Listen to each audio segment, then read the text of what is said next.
সংবাদে এবং এটাই সরেই মানে একক বিধান আলহামদুলিল্লাহ।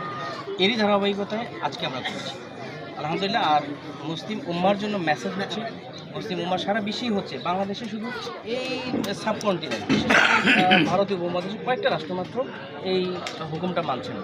এখান থেকে বছরে 5 দিন রোজা রাখা হারাম, এই হারাম রোজা রাখছে, ঈদের দিন রোজা রাখা হারাম, তারা হারাম রোজা রাখছে। তারপরে মানে মূল যে ফরজ রোজাটাকে তারা তরক করছে। আজকে হারাম দিয়ে রোজা রাখছে, আবার প্রথম যে রোজাটা, প্রথম রোজা, এটা কিন্তু তরক করেছে।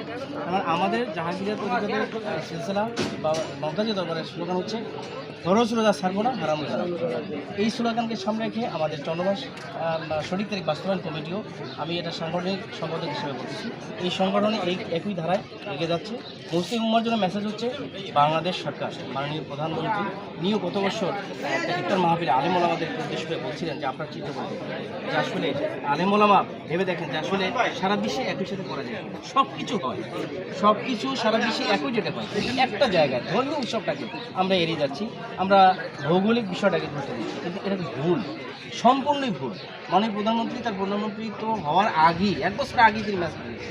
ওই ধারাবাহিকতা আমরা বলতে চাচ্ছি যে মাননীয় প্রধানমন্ত্রীর হস্তক্ষেপে ধর্ম মন্ত্রণালয়ের মাধ্যমে হেলাল কমিটি যেন এই ভৌগোলিক সীমারেখার আলোকে সিদ্ধান্ত যেটা আছে, ভুল সিদ্ধান্ত থেকে বেরিয়ে এসে মুসলিম উম্মাকে সঠিক দিনে সঠিক সময় ফরজ রোজা রাখা এবং হারাম রোজা থেকে দূরে থাকা এবং ইসলামিক ধর্মীয় অন্যান্য যে উৎসবগুলো আছে এগুলো পরিপূর্ণভাবে করতে পারে সেই আহ্বান জানাচ্ছি।